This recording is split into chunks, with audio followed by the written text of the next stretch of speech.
Hello everyone. This week I'm going to tell the story of Eros and Psyche.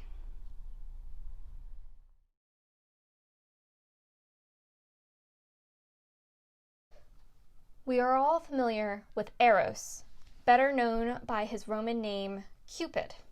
He is the son of Aphrodite, and it was his job, as you may know from any number of Valentine's Day cards, was to ensure that people fell in love by shooting them with his magical arrows. Most of the images we see of Eros, or Cupid, depict him as a little boy. However, the Greeks thought of him as a fully grown adult. This is the story of how that winged love god fell in love himself. In a faraway kingdom, a king had 3 lovely daughters. However, the youngest, Psyche, was so incredibly beautiful that many people had taken up worshipping Psyche instead of Aphrodite. The powerful goddess would not stand for such an insult. She summoned her son and commanded him to make Psyche fall in love with a pig. That would show her. Eros obeyed, but as he was lining up the shot with his bow, he accidentally pricked his own finger with the arrow, making the young god fall in love with Psyche as she sat minding her own business in the castle courtyard. Eros fled immediately, rather than shoot her with an arrow, making her fall in love with him too. He refused to deny her her right to fall in love on her own. Sometime later, frustrated that their youngest daughter refused to marry, the king and queen consulted with an oracle who instructed them to leave their daughter on a nearby cliff, and that the one that would come to claim her was one of the most feared and dangerous beings in all creation. Even the gods feared its power. You will see throughout many of these tales that the people consult oracles and follow their advice, even when it seems somewhat questionable.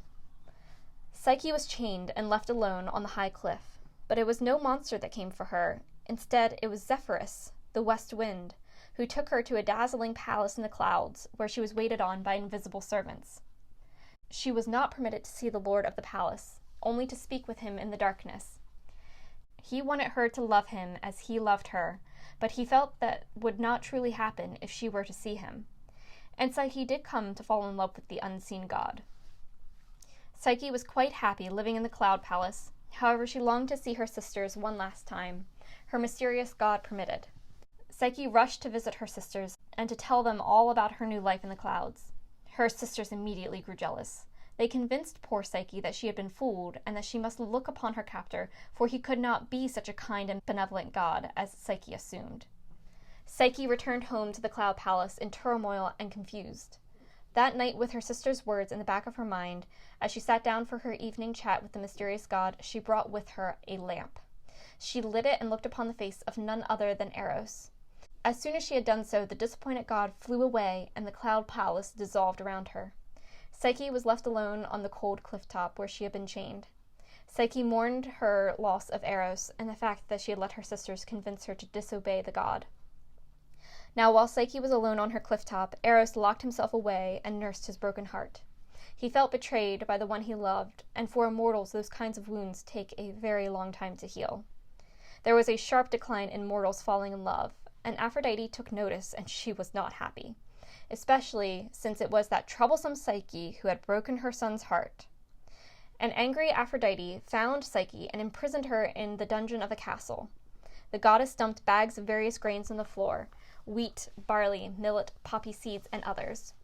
She tasked the girl to separate the mess into neat piles by morning in order to gain her freedom.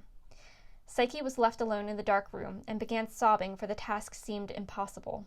Her tears gained the attention of an army of ants in the room that took pity on Psyche and sorted the grains for her. Aphrodite returned to find neat, orderly piles and was furious. This just wouldn't do. For the next task, Aphrodite commanded Psyche to collect a tuft of wool from a herd of golden sheep that were guarded by a vicious ram that had been known to kill.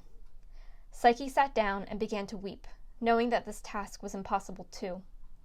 The wind whispered to Psyche, telling her to wait until night because the sheep would move to other fields, while some of their wool remained behind, stuck on tree branches. Aphrodite was again furious when Psyche completed the challenge with no problem. This next task, the goddess is sure, will prove impossible. She tasked Psyche with going down to the underworld to beg for beauty tips from Persephone. Psyche went willingly, never intending to ask the queen of the underworld a thing, never intending to return, just spend the rest of eternity there. When Eros heard what Aphrodite had done, he went straight to Zeus. Psyche may have broken his heart, but no one deserved such punishment. Zeus listened to Eros' tale and summoned Hermes to fetch and escort Psyche to Mount Olympus. Zeus offered Psyche a taste of ambrosia, which would make her immortal, and then blessed the marriage of Eros and Psyche. This is the marriage of love and soul, and they say the two of them dance together for all eternity. So that was the story of the marriage of love and soul. Join me again next week for another story from Greek mythology.